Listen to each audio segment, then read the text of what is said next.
I think I'm in love already.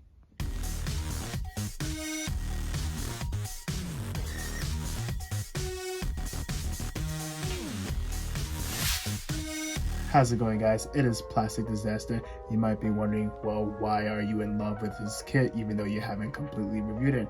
Well, it's February. We're in the month of love. Second, it's a version 2.0 master grade, which means they have a really good reputation. And third of all, the Gundam Mark II is one of my favorite designs. And correct me if I'm wrong, but the master grade 2.0 Gundam Mark II doesn't get talked about very often. I think it's a underrated kit, and I'm here to shine some light on this kit. Take a look at the box art. We see a Gundam Mark II shoving another Gundam Mark II, recreating the scene from the Zeta Gundam anime. Looking at this side of the box, we have the front and the rear shot of the model kit. This side of the box just shows off the really cool articulation, close-up of the head, the 1/100 scale pilots, and the weapons. This side of the box just shows the Gundam Mark II in action pose. Right over here is another action pose and showing off more of the cool articulation, and we also have images from the anime. After cracking open the box, you get 8 bags of runners and a manual. At the cover of the manual, we see it's basically the box art, but everything is all cleared up so you can see what the image clearly looks like. Cracking open the manual, we have some nice illustrations and information, and I know it's in Japanese, but if you are curious what the Gundam is about, you can always look up in the wiki. Checking out the parts list, looks like we're going to be using all of them, except we're going to have a bunch of leftover polycaps. And flipping a couple pages, we see the history of the mobile suit development. Moving on down, just shows off the advance of Zeta step, and we also got some nice CG renders, and looks like an advertisement for the HG Advance of Zeta kits. And just a little fun fact, the kit came out in 2006. We already have this version of the kit. This one doesn't come out till like many years later, but we only have in a form of an HG. And I wish I had that HG kit. Moving on to the right just shows off the nice inner frame of this kit. And moving on down, we got some new action poses and showing off some gimmicks and weapons. On to the last page just shows a guide for the marking stickers and dry transfers. And moving on to the back of the manual, we have the front and rear shot of the kit, painting guide if you're planning on painting it, and also a painted guide for the 1/100 scale pilot, and it just shows off the 1-point step just to make the details pop. Runner A, it looks like we're going to have a multicolored runner. We got some dark gray, some clear, and some bits of red. Runner B looks like we're going to have some dark blue parts. 2 runner C's, more dark blue parts. Runner D is going to be that bluish gray parts. Runner E going back to the dark gray parts. F, we got more of the bluish gray parts. Runner G, same color as the previous one. Runner H is going to have some yellow parts. Runner I is going to be the last of the dark gray parts. Just kidding. 2 Runner J1 is going to be the last of the gray parts, and we also have Runner J2 is going to be the silver chrome parts. Runner K is going to be the last of the bluish gray parts. Color correcting stickers, dry transfers, and marking stickers. Polycap runner, beam saber effect parts, and finally the little cloth tube. So that about wraps up the unboxing. And you know what, I noticed something is that if you go back to runner A1, is that you're missing a chunk right here. I wonder if it has something to do with the other version of the Gundam Mark II, the AUG. Let me know in the comments down below. Alright, so I'm going to put this kit together, and I'll see you guys after the build.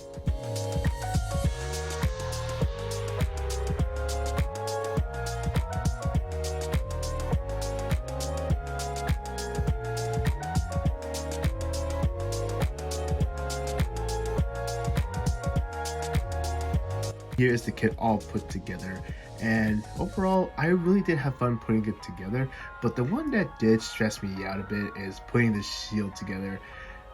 You're gonna have to be smart when you're putting it together, because it's a little how do I say it, let's just say it doesn't want to cooperate. Even though I don't have the 1.0 version of this kit, but I can see how much of an improvement it is. Talking about almost no seam lines, great color separation, and great engineering. Moving on to sticker placement. Of course, you got the eye stickers, and these blue stickers, one goes onto the forehead and one goes onto the back of the head. Now, ideally, they're supposed to be blue, but I went and painted green, so I'm gonna have to go back and fix it. This sticker right here goes onto the Vulcan pod.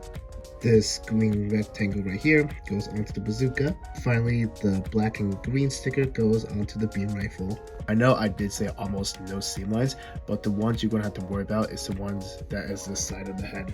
And that's going to be it for the out-of-box presentation. Not much to show, but something tells me it's going to be pretty easy to work with, like detailing it up. So that's what I'm going to do right now, and I'll see you guys right after. And after a little bit of work, here is what the kit looks like. Now, just a heads up, the Jai transfer decals, they're fine. But the marking stickers, however, well, you're going to have to be careful because it does leave you like a little border around it. But when you look at it from a distance, it's fine. But when you look at it up close, well, it's pretty obvious. Moving on to accessories. First up, here it is with the beam rifle. You got a secondary handle that moves up and down, and the camera can move down and up. And you can actually store it. You see this right here? You can store it on the side skirt right here.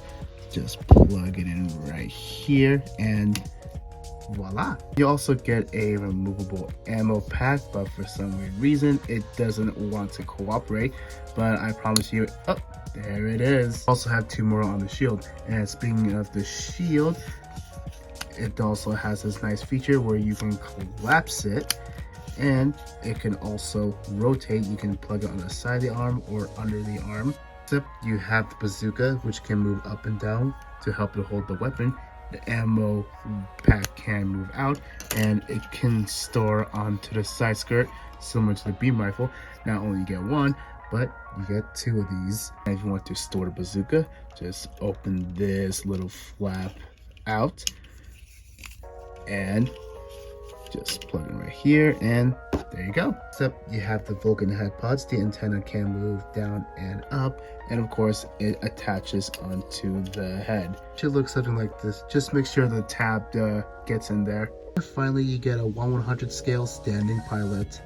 Moving on to articulation, the head is on a double ball joint onto the shoulder. It can move forward and backward just a little bit. It could go up this high. This shoulder flap can move out, and the arm can go up that high, and it could also rotate, of course. Double bend on the elbow, ball joint on the wrist, and you also get a hinge that can fold.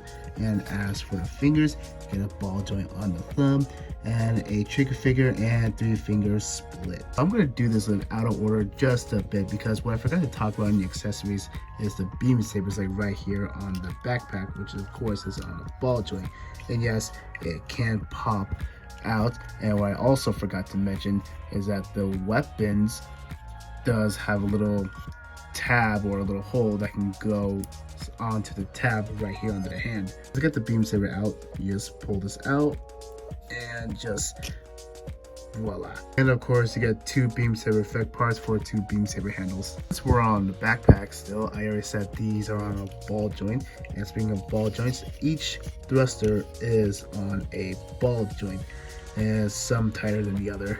Onto the torso, it can move side to side, can rock forward and backwards, and due to the design, you get a limited waist swivel. Of course, like every master grade, the cockpit does open up to reveal a seating pilot figure, and I know the lighting is horrible, but it is in there. The front skirt moves out, side skirt move out just a little bit. It could also rotate just a little bit. And as for the back skirt, it's in a fixed position. Weird.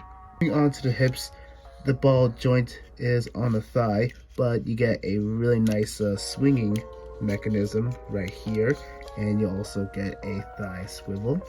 Double bend at the knee, comes with nice armor separation. Moving on to the foot, and get this, if you move down, you get some nice armor separation on the shin. Let's see that again. It's pretty cool, right? Anyways, it can move side to side. The pivot, side. The ankle armor can move up and down. As for the toe bend, it could bend that far, and so does the heel. and kit it bent upwards. Maybe just a little bit. Overall, the articulation on this kit is actually pretty good. I'd say it's even up to modern day standards. As comparisons, here it is right next to Lego Nightwing and an SD kit that I will never review. Of course, it's a 1/100 scale Gundam model kit, and it's gonna tower over them. So that's gonna be it for the size comparisons. Let's move on to my final thoughts. Moving on to my final thoughts. Overall, I say it's a pretty solid kit. Though what I forgot to mention is some of the cons. Is that those little tabs you see on the hand that holds the weapon, sometimes it could pop off a little too easily, but that's kind of an easy fix. So when you're cutting the I guess the cloth part for like the tubing, try to like be very careful when you're cutting it out, because one time I did cut a little too short, which made it look too awkward. But the thing is, like, you're gonna see this kit from the front anyways if you're gonna display it, right? So other than that, it's a pretty good kit. I highly recommend it if you're a fan of Zeta Gundam or if you're a fan of the Gundam Mark II. So that's gonna be it for the review. I want to say thank you guys so much for watching. If you guys are new here, want to see more content like this, be sure to subscribe. Questions, concerns, comment down below. I'll see you guys in the next video. Oh no, how could I forget about the AU version that comes with the special base? Do you think it's worth it?